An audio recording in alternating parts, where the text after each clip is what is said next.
Today, I want to take this opportunity to talk a little bit about renewing the commitment, which is the document from the Conference of Catholic Bishops.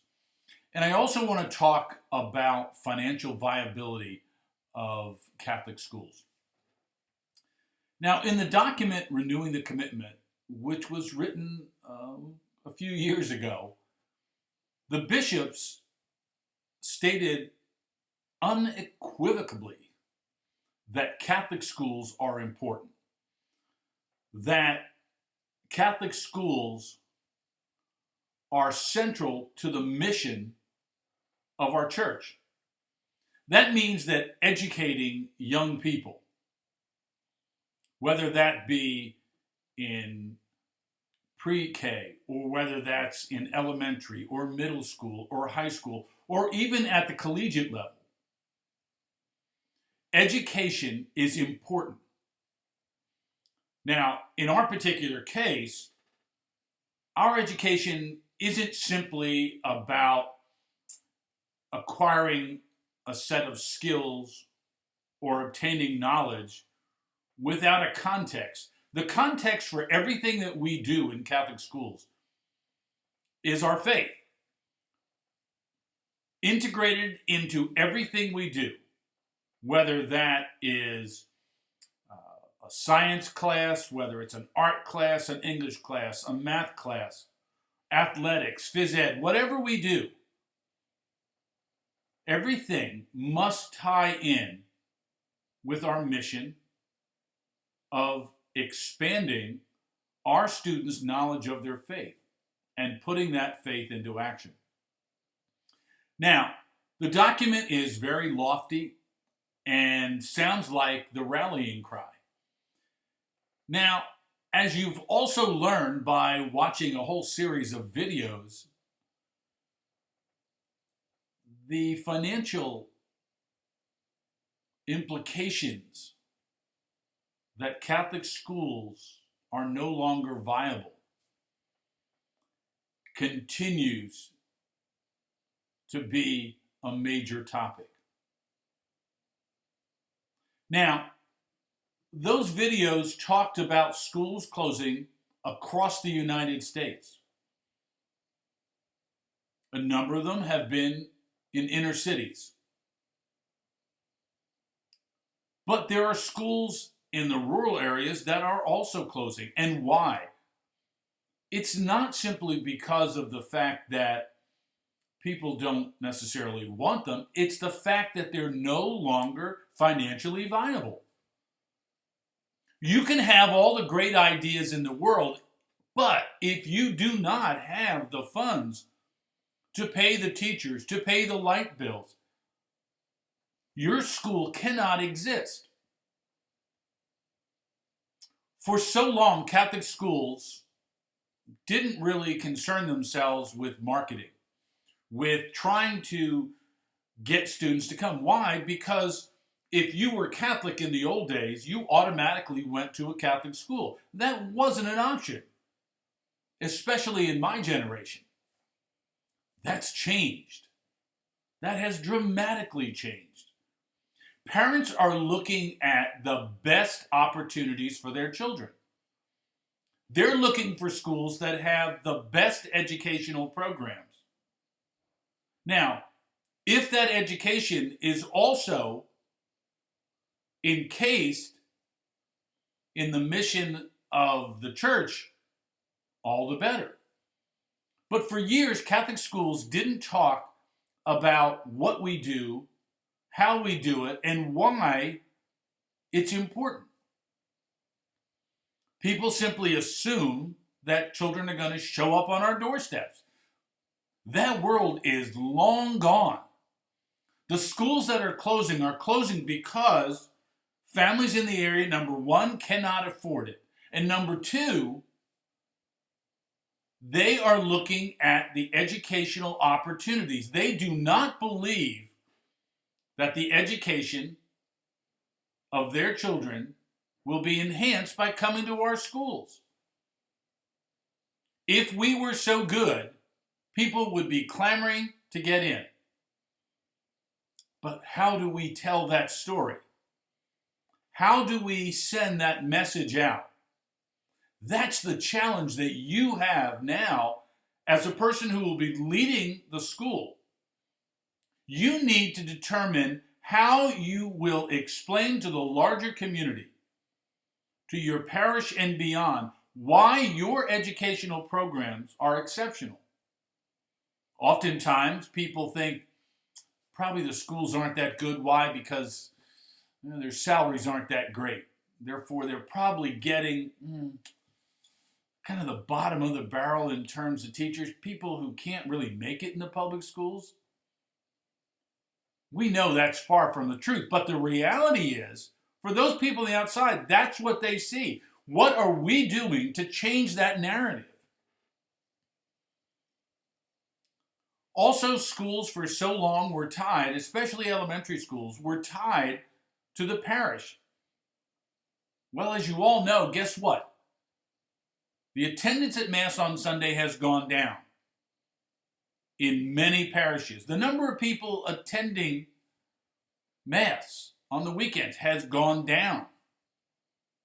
In your own church, think about the number of younger folks who are there. As parishes, we need to do more to gather people in. We need to engage them. Again, there's a new world, there's a new reality. Technology has made life so much different. And your job as the head of the school is to come up with a plan that will make your school financially viable. Unless we as administrators start taking that job and making it a priority, our schools will continue to dwindle. Our Catholic schools, again, were places where people came together. Why? Because there were priests, brothers, and sisters. Most of our schools do not have many of those. Most of our schools have none. They do not have one religious. Now, does that make us less Catholic? No. But to the public, it has changed their perception. And what we need to do is make sure that people understand who we are and what we are trying to do. And that it is a partnership between parents and the school. It's a partnership between the parishes and the school. Even at the high school level, if you do not engage the local pastors and the local elementary schools with what your school is doing, I will guarantee you that your enrollment will continue to drop.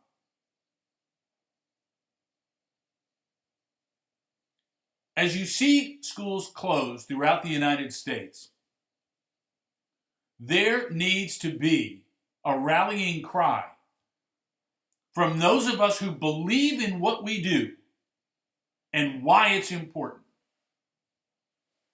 Your job as the head of the school is to develop a plan consistent with the mission and philosophy of your school and start telling the story. And then implementing a plan that shows your priorities. How much time and money is spent, for instance, with religious education? Oftentimes, if there's something that gets cut in the middle of a day, it's going to be the religion class. Why? Because, well, that's not on the standardized test. But what do we do? What do we do in our schools? Some schools are doing a fabulous job. But oftentimes, when people start feeling that things are beginning to erode, and the leadership doesn't do much in terms of saying, I am sorry. If there are problems, we will correct them. because this is important. Too often we sit back and say, well, there's nothing we can do. I'm not a believer in that. I believe that if we are creative and start to market our schools, not just to parents, but also to local businesses, looking at foundations, looking at our alumni, we need to get folks together if we want our schools to continue to grow. None of us wants our school to be one more video that can be added to the long list of videos talking about Catholic schools that are closing. We as administrators need to renew the commitment, and it can't just be words. There's a lot of talk right now about what will happen in the world of education as we enter a new year and a new set of priorities for the Department of Education in the United States. There's lots of talk about aid to Catholic schools. All of that is great. But we cannot rely on that as the one silver bullet that will instantaneously help our schools. No. Because I will guarantee you that at some point that money will fade away. Why? Because there is not an endless pot.